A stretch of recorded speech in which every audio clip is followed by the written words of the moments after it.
Friend, स्वागत है आपका मेरे YouTube चैनल पे। आप देख रहे हैं दिल की आवाज़ें और आज हम सुनने वाले हैं एक बहुत प्यारी सी कहानी जिसका टाइटल है सुखी जीवन का रहस्य। एक महान संत हुआ करते थे जो अपना स्वयं का आश्रम बनाना चाहते थे, जिसके लिए वो कई लोगों से मुलाकात करते थे। एक जगह से दूसरी जगह, दूसरी जगह से तीसरी जगह, ऐसे ही वो यात्रा करते रहते थे। इसी यात्रा के दौरान उनकी मुलाकात एक साधारण कन्या की, विदुषी यानी कि साधारण कन्या की जो बेटी थी, बहुत ही ज्ञानी थी, उससे उनकी मुलाकात हो गई। लड़की ने उनका स्वागत किया और संत से कुछ समय कुटिया में रुककर आराम करने की याचना की।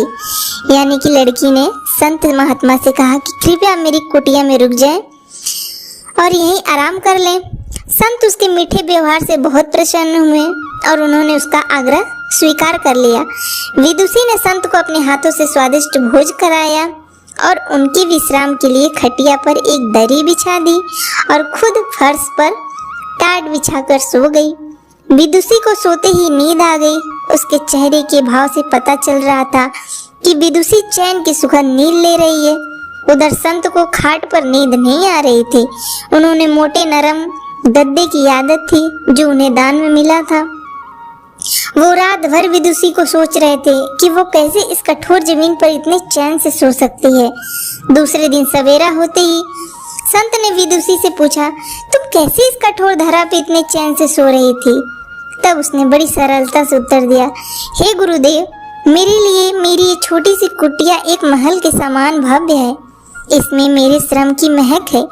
अगर मुझे एक समय भी भोजन मिलता है तो मैं खुद को भाग्यशाली मानती हूँ। जब दिन भर के कार्यों से मैं इस पर सोती हूँ तो मुझे माँ की गोद का आनंद होता है।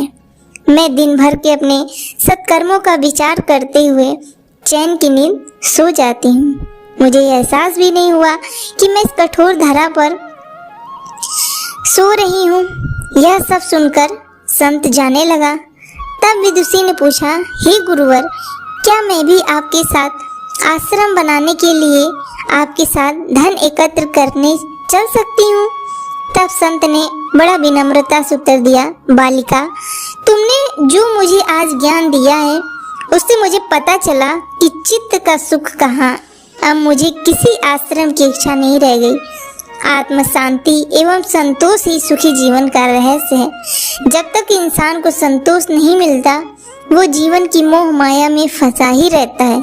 जो इस मोह माया में फंसता है उसे कभी चैन नहीं मिलता। जीवन का सुख संतोष में है। अगर मनुष्य जो है उसे स्वीकार कर ले और उसी में खुशियाँ तलाशे तो उसी क्षण सारे सुख का अनुभव कर लेता है। जिस तरह विदुषी एक वक्त के भोजन को ही अपना सौभाग्य मानती है और कठोर धरा पर भी चैन से सोती है, उसी कारण उसे जीव में सभी सुखों का अनुभव होता है। वही एक संत वैरागी होते हुए भी खाट पर चैन से नहीं सो पा रहा था, क्योंकि उसने अपने पास जो है उसमें क्या नहीं था, संतोष नहीं था। जिस दिन उसने यह सत्य स्वीकार कर लिया उसे एक कुटिया में भी अपार शांति का अनुभव होने लगा। तो फ्रेंड्स, इस कहानी से हमें यह शिक्षा मिलती है कि जिंदगी मिली है तो पल के लिए, उसे हमें पूरी खुशियों के साथ जीना चाहिए। ये ले लो, गाड़ी ले लो, महल ले लो, बंगला ले लो, जो भी आप लेना चाहिए, ये ढेर सारी चीज़ें इकट्ठी कर लो, लेकिन सुख आपको नहीं, आपके मन में शांति नहीं, तो सारे सामान व्यर्थ हैं। उस बाहरी सुख का क्या करना जब मन की शांति नहीं, मन में सुख नहीं। तो अपने मन की शांति सबसे बड़ी दौलत है आपकी। और वीडियो पसंद आए तो प्लीज़ लाइक शेयर कमेंट करना ना भूलें। चैनल को प्लीज़ सब्सक्राइब करें। Thank you so much.